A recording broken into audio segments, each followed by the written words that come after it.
¿Qué tal? Soy José Ramón García y en este video hablaremos sobre el desarrollo y crecimiento económico, los principales conceptos y aplicación interpretativa en el caso venezolano actual, con vistas a la formulación de tendencias. En primer lugar, el desarrollo económico se define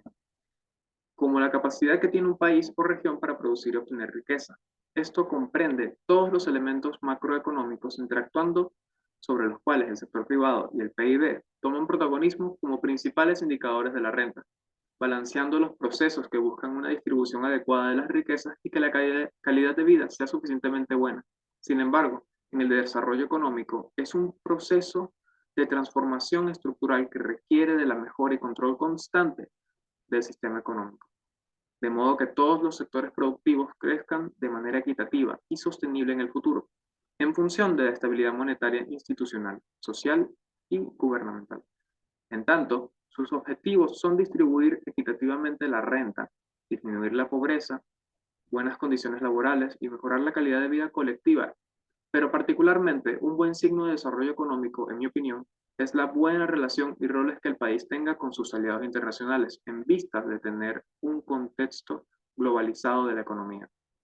Los factores que influyen en este punto varían de acuerdo a las condiciones económicas, pero en general, un sistema económico en desarrollo debe considerar los factores de producción sobre el cual se mide el crecimiento económico, los factores tecnológicos influyendo en el desarrollo de las técnicas y optimización de los procesos, así como impulsar su mercado internacional,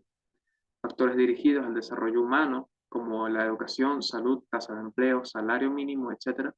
y los factores políticos sociales que, dependiendo de su orientación, las instituciones gubernamentales, sociales y religiosas juegan un papel clave dentro de la vida cotidiana y tienen poder sobre los movimientos, acciones y paradigmas colectivos. En base a esto, el desarrollo económico se ha visto concebido como una concepción global, desde la necesidad de gestión de las naciones y su internacionalización. Indica BBVA que las 6 décadas posteriores al final de la Segunda Guerra Mundial hasta la crisis del 2008 fueron una época dorada desde la perspectiva del desarrollo económico. Explica que entre 1950 y 2008 la renta per cápita se multiplicó por 4, un aumento considerable tomando en cuenta que hicieron falta 1000 años para que el PIB per cápita mundial se multiplicara por 5.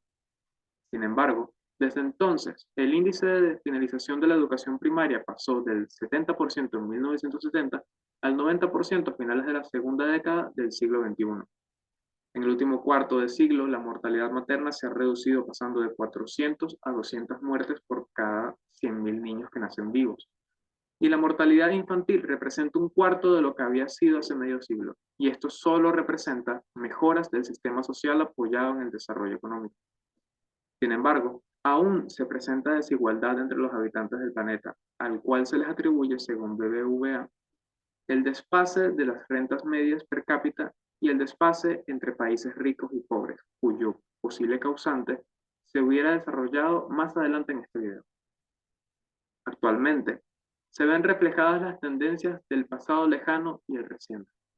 pero el rápido crecimiento de algunos países grandes se ven acompañados de una desigualdad que no es reflejada en la renta media. Esto influye mucho en el efecto del desarrollo económico y las migraciones, que genera variaciones en la demografía global de la pobreza. Así también, el COVID-19, conflictos bélicos y demás acciones geopolíticas muestran sus repercusiones en la economía global por medio de recesiones, cambios en el mercado internacional y de las políticas multilaterales. Sin embargo, en el futuro se esperan efectos del cambio climático e innovaciones tecnológicas que dejan sujeta a la economía mundial a las necesidades y comportamientos de la demanda y oferta que conformen las prioridades y tendencias del momento y determinen también los focos de inversión. Ahora, el concepto de crecimiento económico responde al incremento del precio del Producto Interno Bruto per cápita de un país, región o grupo de países en un plazo determinado. Por ende, su medición es anual para comparar el crecimiento entre cada periodo transcurrido. Paralelamente, su medición depende de razones como el progreso técnico de la nación, la inversión, acumulación de capital, tanto físico como humano, punto en que interfieren las tendencias migratorias de la demografía respecto a las condiciones de vida de los ciudadanos o a las tendencias del mercado y necesidades de la población y nación, respectivamente. En este sentido, también influye el mercado internacional y su nivel de apertura o de integración económica. Basados en esto, la teoría de crecimiento ha visto su evolución desde los modelos macroeconómicos de corte clásico, que aseguran siempre el pleno empleo, para posteriormente mostrar que la demanda agregada tiene un rol importante en la determinación del crecimiento económico a largo plazo, ya que, según Cómbita, en contexto de una economía monetaria sujeta a escenarios de incertidumbre, la demanda por liquidez y inestabilidad de las decisiones de inversión conducen al desempleo involuntario y a la no neutralidad del dinero tanto en corto como a largo plazo. Sin embargo, el proceso de crecimiento económico realmente consiste en una mejora continua y la aplicación de correctivos de manera puntual según se requiera,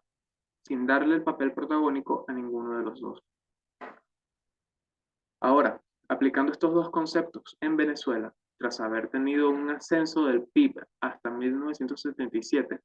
desde esa fecha hasta 2013 se evidenció una disminución del 8,6%. Esto no es signo más que de las fluctuaciones que han causado la ineficiencia de las políticas económicas, del deterioro del sistema productivo y del sector privado y público, que ha mermado la economía del sector primario y público, ya que según Contreras y Santilli, esta ineficiencia llevó a que las remuneraciones de los factores se tornaran relativamente bajas, lo que desincentivó la inversión de capital físico y en el factor humano. Si sumamos la merma de los pagos a los factores productivos que impiden su correcto aprovechamiento, el ritmo económico se vio también entorpecido por el exceso flujo de efectivo y de financiaciones del sector público, lo que en suma provocó niveles de hiperinflación suficientes como para debilitar el sector privado, el poder adquisitivo individual de cada persona y por ende el PIB, el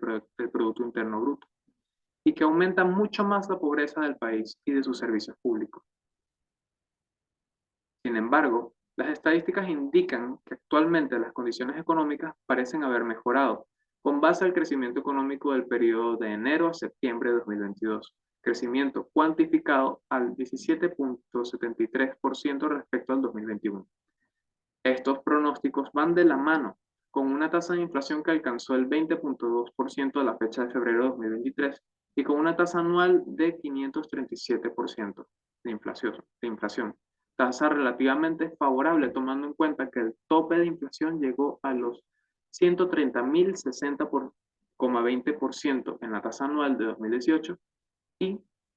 22.959,8% en 2020, con una variación mensual del 77,5%.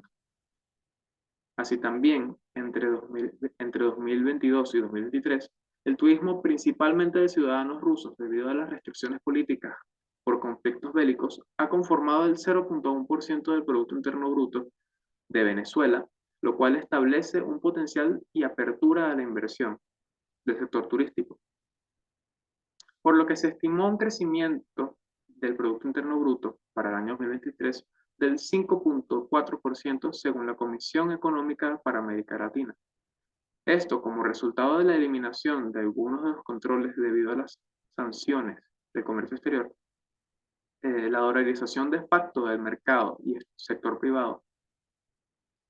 ha disminuido, por supuesto, la circulación del bolívar en periodos regulares y el éxodo de ciudadanos que aún se mantiene y que con el apoyo monetario que realizan desde el exterior aumentan la capacidad financiera de las personas, se suma a que apalancados en la dolarización, la inversión en la oferta ha creado empleos y armonizado de facto los salarios y precios, por lo que el sector privado, por cuenta propia y con las inversiones de los fondos públicos, han logrado resurgir el crecimiento económico tras casi 2 décadas de decrecimiento. Sin embargo, pese a estas instancias, es cuestión de tiempo y de la justa participación del gobierno con políticas económicas y, por supuesto, la correcta dirección de las inversiones y gasto público, que la disminución de la pobreza y de la diferencia de clases alcance niveles aceptables. Por último, se tratará sobre la teoría de dependencia. el cual, según Quiroga 2020, niega los beneficios del comercio internacional por la escuela clásica y explica el subdesarrollo por medio de la subordinación o sometimiento que produce hacia los países desarrollados. De entre esto, define la teoría como la situación de anclaje o necesidad que experimenta la economía de un país respecto a la de otro cuyo nivel de producción es mucho mayor. Por lo tanto, la relación producida por vínculos comerciales y financieros asimétricos dificultan el crecimiento económico de la nación sometida. La dependencia económica, en este sentido, forma parte de las ideas propuestas durante las décadas de 1960 y 70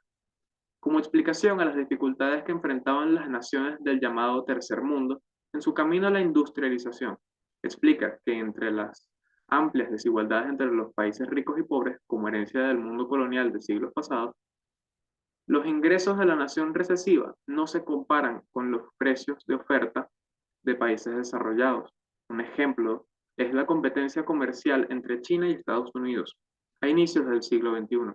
China es aún más dependiente de la economía estadounidense que Estados Unidos de la de China. Así como Venezuela dependía más de Estados Unidos para la compra de gasolina o derivados del petróleo refinado y de la venta de petróleo que Estados Unidos